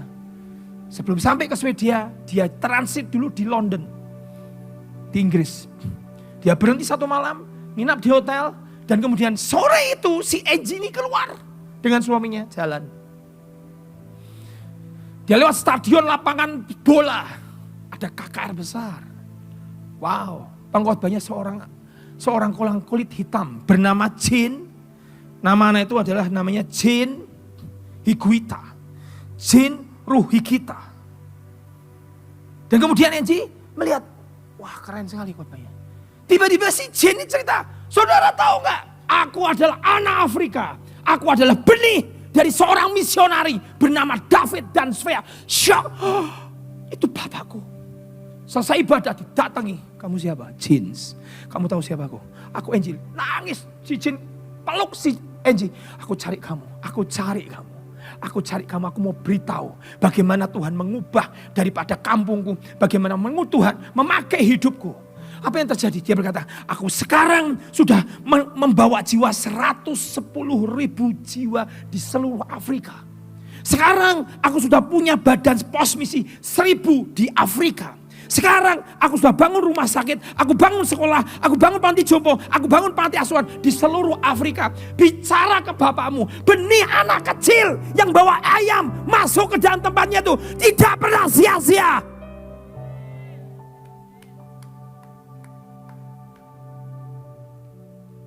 Dia nangis. Aku mau ketemu papamu. Ya, selesaikan KKR. Angie pulang. Besok dia terbang ke Swedia. Dia masuk, mendarat, dapatkan apartemen. Dia masuk penuh dengan botol-botol dan penuh dengan alkohol. Dia lihat seorang anak laki. Kamu siapa namanya? David Junior. Kotor banget, bau alkohol. Kamu siapa? Angie. Kamu adikku yang tinggal di Afrika. Mana papa? Di dalam. Dia buka pintunya, lihat seorang David senior sedang mabuk. Tidur sambil nyumpahi Tuhan. Dan Angie lari, papa, aku Angie, aku putrimu yang kamu tinggal di Afrika. Papa, aku bukan tidak mau melihara kamu, nak. Aku cuma tidak sanggup pelihara kamu. Karena Tuhan jahat, dia ambil nyawa mamamu. Tuhan tidak pernah peduli dengan kita. 1 jiwa pun papa tidak pernah menangkan. Masuk ke kampung itu pun papi tidak pernah masuk. Dan tidak pernah bisa bawa Injil ke sana. Tuhan jahat, Tuhan kejam. Dia pegang tangan Papa ingat satu anak bernama Jane Ruhigita. Ya, anak kecil yang ditobatkan sama mama. Papa ingat. Dia menangkan 110.000 orang di Afrika. Dia punya badan 1.000 misi di Afrika. Dia bangun rumah sakit, dia bangun panti jompo, dia kasih makan orang-orang miskin. Dia jadi hamba Tuhan besar. Dan dia ngomong di tengah stadion berkata, aku adalah benih dari seorang bernama David dan Svea. Anak kecil yang tidak ada artinya, yang cuma bawa ayam. Yang orang berkata, mana bisa? Dengarkan baik-baik, Tuhan tidak pernah gagal. Siapa bilang pelayananmu sia-sia? Pak, cuma satu ya. Cuma satu ya. Dan di mata manusia satu itu untuk apa? Kau tidak pernah tahu genre kita sedang lahir. Kau tidak pernah tahu Billy Graham sedang lahir. Kau tidak pernah tahu Reinhard Bonnke sedang lahir. Saya adalah produk dari guru sekolah minggu saya. Saya anak sekolah minggu.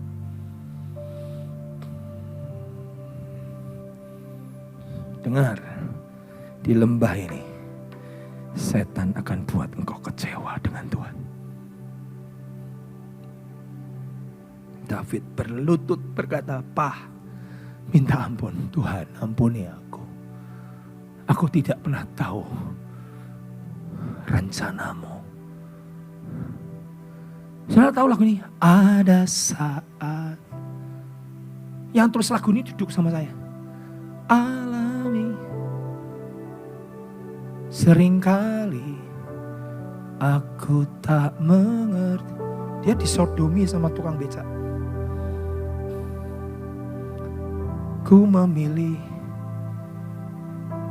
untuk tetap bersetia.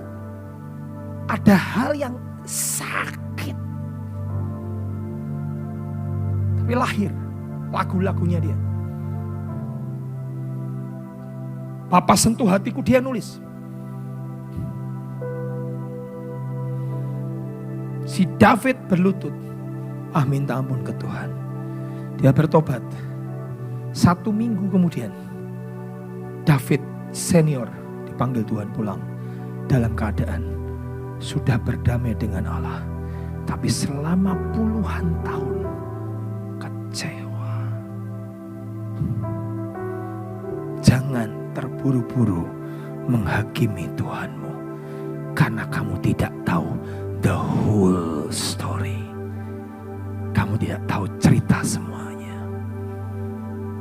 Hari ini saya gak pernah sadar, yang saya khotbahkan anak-anak Korah lahir di saat bapaknya mati, ditelan bumi. Jin Rinihu kita lahir anak kecil, penjual ayam, ditobatkan oleh guru sekolah minggu bernama Svea. Billy Graham lahir di tengah guru sekolah minggu yang sedang mendidik dia. Yang kau kerjakan tidak pernah sia-sia. Mari berdiri sama-sama, datang. Ada saat yang aku alami tak seperti yang aku ingini. Ku tetapkan hati untuk percaya.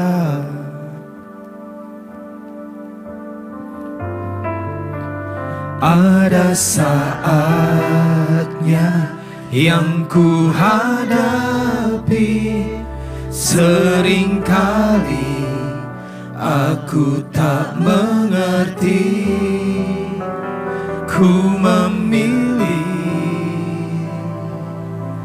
untuk tetap setia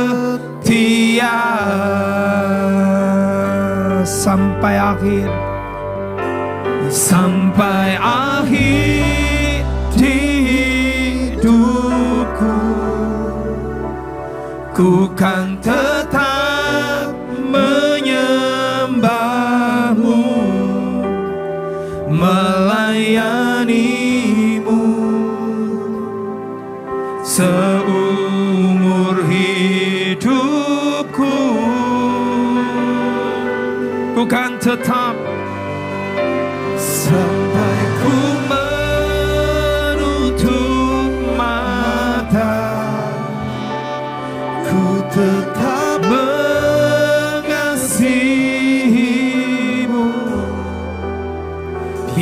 kau dapati, ku hamba-Mu yang setia. Mari semua tutup mata, datang kepada Tuhan. Saya nggak tahu apa pergumulan saudara hari ini. Tapi kau berkata apa? Sejujurnya saya mau menyerah. Sudah mau menyerah. Jangan berhenti, saudara. Kau dengan jujur berkata, Tuhan, sejujurnya aku sudah mau menyerah. Dengan pelayanan, dengan semuanya. Semua tutup mata, gak ada yang lihat kanan kiri, gak ada yang jalan. Hormati Tuhan di tengah-tengah kita. Kau yang berkata, sejujurnya aku mau menyerah dalam pelayanan, dalam apapun. Angkat tangan saudara tinggi-tinggi. Tinggi-tinggi saudara. Saya gak butuh tangan yang banyak diangkat, saya hanya butuh orang yang jujur saja. Kau berkata, Tuhan, di lembah itu aku mau berkata, selesai. Aku tidak mau lanjutkan perjalananku. Aku mau berkata, Tuhan, I'm quit. Aku keluar dari pertandingan. Bahkan kau berkata, aku sudah tidak mau ikut Tuhan Yesus lagi. Bahkan kau berkata, aku tidak akan pernah mau melayani lagi. Sepertinya sia-sia yang aku lakukan buat anak-anak kecil yang tidak ada artinya. Angkat tangan saudara tinggi-tinggi, kau berkata, Tuhan, saat anak Korah melihat ayahnya mati di tengah ditelan bumi, dia berkata, apabila aku melintasi lembah Baka, aku berjalan makin lama, makin kuat, hendak menghadap Tuhan di Sion. Dia tidak pernah izinkan dirinya untuk berhenti. Buat pilihan hari ini, kau yang angkat tangan berkata, Tuhan, angkat tanganmu tinggi-tinggi, berkata, Tuhan, aku tidak akan pernah berhenti mengasihi dan melayani Engkau.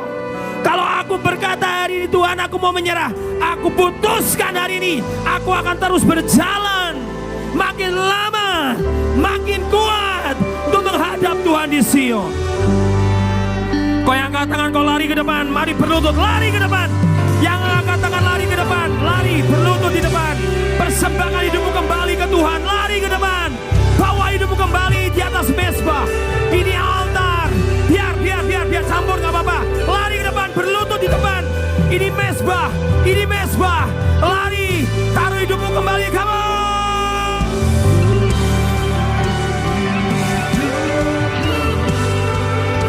Saya tunggu saudara, lari ke depan. Sampai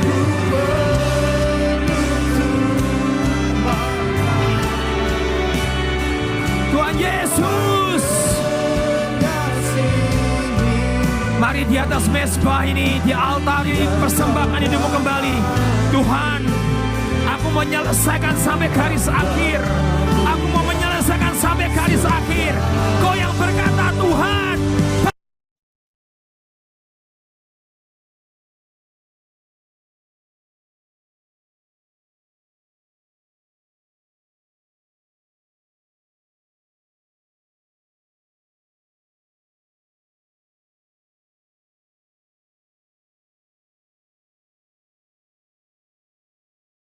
seumur hidupku sampai akhir ku menutup mata, sampai ku menutup mata, ku tetap mengasihimu, biar kau dapati ku hamba-Mu.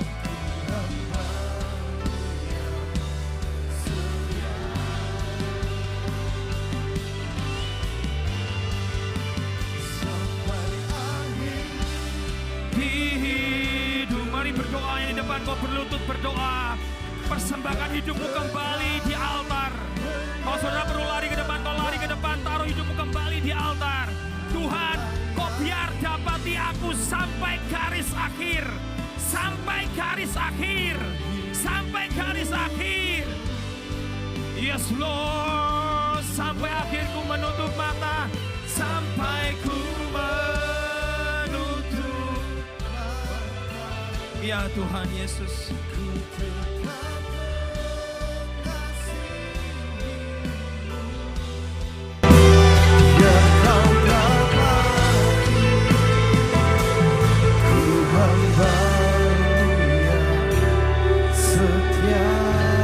Putuskan hari ini kau bersama dengan Tuhan.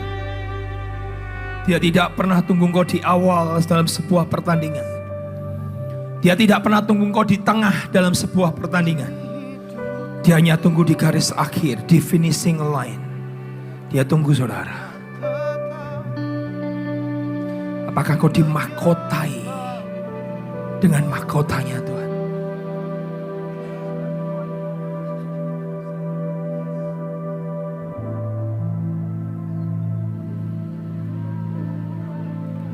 Datang kepada Tuhan. Datang kepada Tuhan. Seperti wanita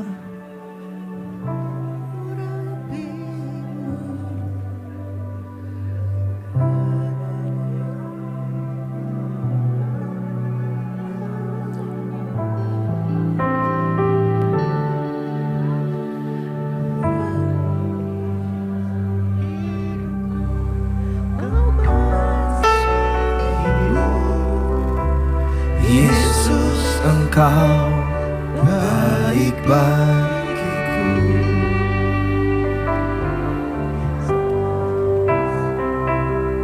Ku menutup mata, Ku tetap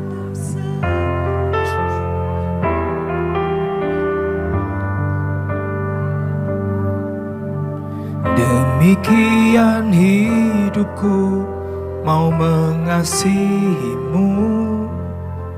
Yesus, Engkau baik bagiku. Sampai akhir ku menutup mata, ku tetap setia menanti janjimu. Sampai ku dapatkan mahkota kehidupanku, ku tetap setia, ku melayanimu. Sampai akhir, sampai akhir, ku menutup mata, ku tetap setia menanti janjimu. Sampai ku dapatkan mahkota kehidupanku, ku tetap setia melayanimu.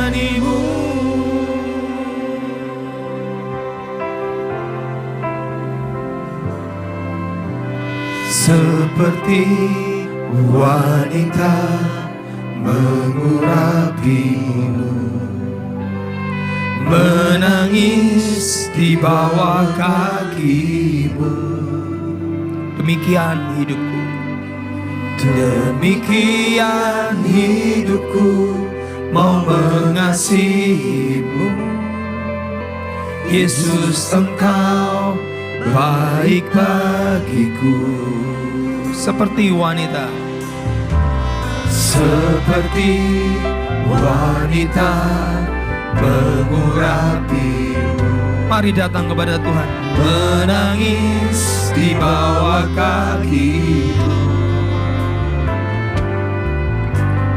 Demikian hidupku mau mengasihimu. Yesus, Engkau baik bagiku. Mari angkat tangan sama-sama. Sampai akhir ku menutup mata, ku tetap setia menanti janjimu. Sampai ku dapatkan mahkota kehidupanku, ku tetap setia dan melayanimu. Mari semua datang kepada Tuhan. Sampai akhir ku menutup mata, ku tetap setia menanti janjimu. Sampai ku dapatkan mahkota kehidupan,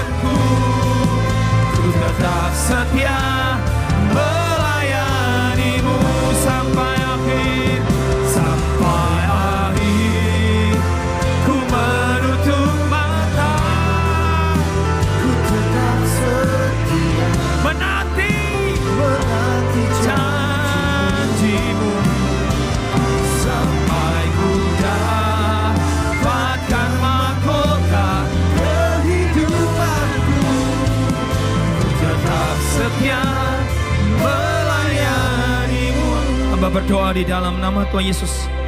Mereka yang maju ke depan di altar, Tuhan, kami mau datang kepadamu.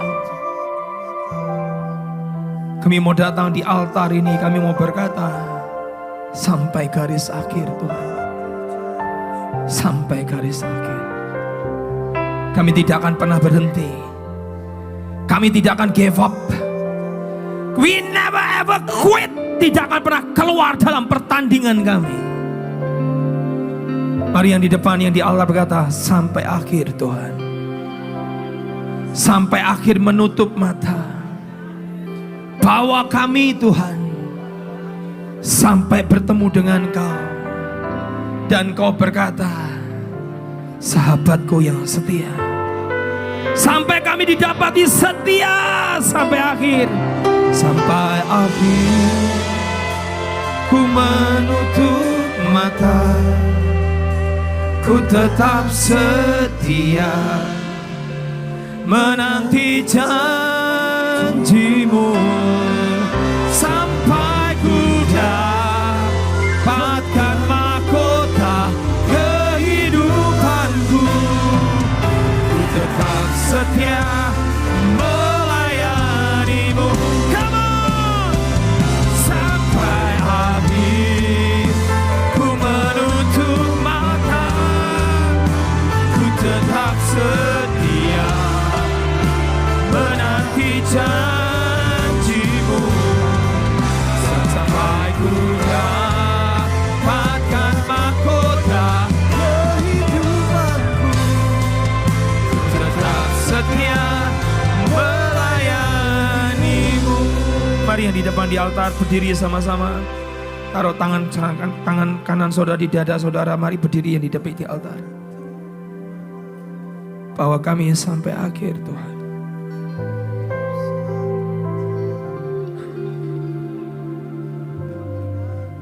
Mari yang di depan di altar berkata, sampai akhir.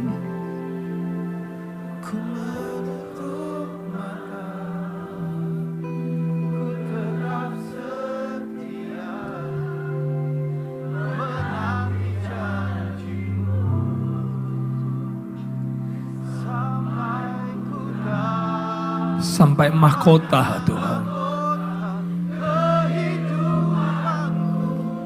Garis akhir.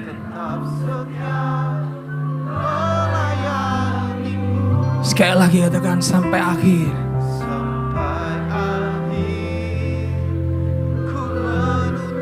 Sampai garis akhir. Ku tetap setia menanti janjimu.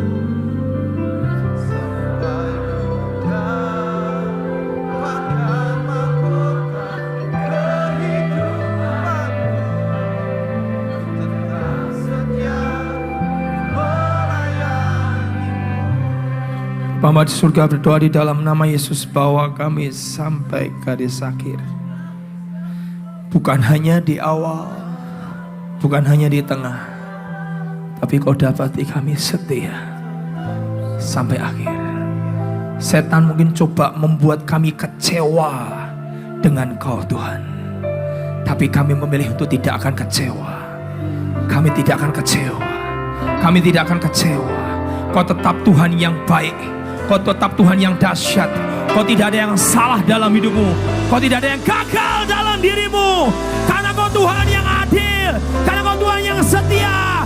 Dan membawa kami sampai garis akhir. Come on. One, sampai akhir. Ku menutup mata, ku tetap setia menanti janjimu. Sampai ku dapatkan mahkota kehidupanku,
janjimu, sampai kami dapatkan mahkota kehidupan.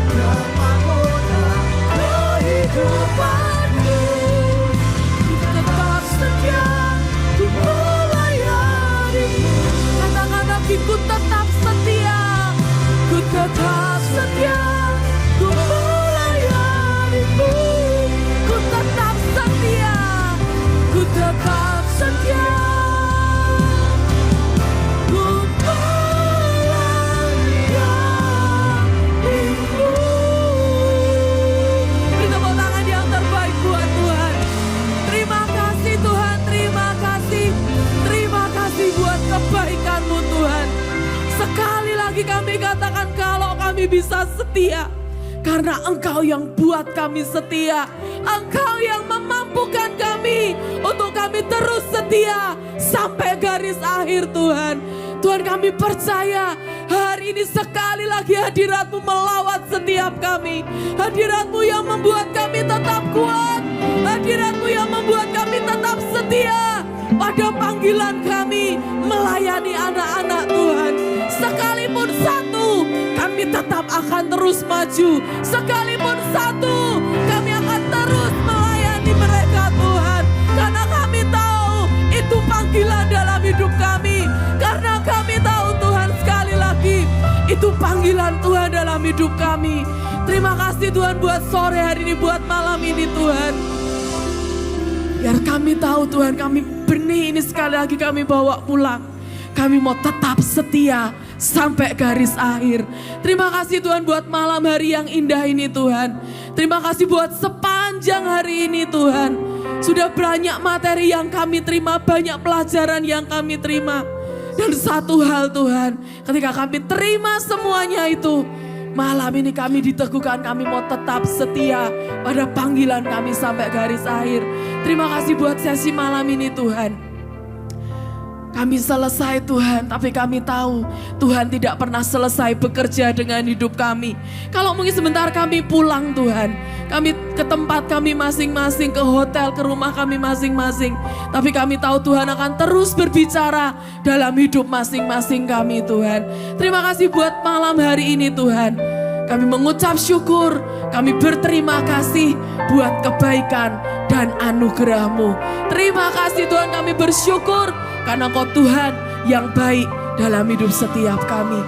Naikkan syukur dulu kepada Tuhan. Ucapkan syukur, katakan terima kasih Tuhan. Terima kasih Tuhan buat sepanjang hari ini. Terima kasih buat kekuatan atas sepanjang hari ini. Terima kasih Tuhan buat setiap kebaikan-Mu Tuhan. Sampai hari ini Tuhan. Terima kasih Tuhan, terima kasih. Kalau sebentar kami mau makan Tuhan. Kami percaya makanan ini menjadi kesehatan buat jasmani kami. Roh kami dikenyangkan dan jasmani kami juga dikenyangkan. Kami percaya Kau berikan semua yang terbaik buat kami. Dan kami menikmati semua kebaikan Tuhan dalam hidup kami. Terima kasih Tuhan, kami mengucap syukur buat malam hari ini. Perjalanan kami pulang ke hotel masing-masing, ke rumah masing-masing. Tuhan yang jagai dengan anugerah dan dengan kebaikan-Mu. Kami bersyukur buat hari ini.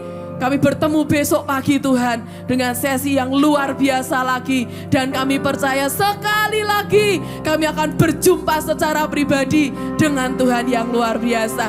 Terima kasih Tuhan. Kami mengucap syukur karena Engkau Tuhan yang terlalu amat baik buat kami. Di dalam nama Tuhan Yesus, semua kakak-kakak yang diberkati sepanjang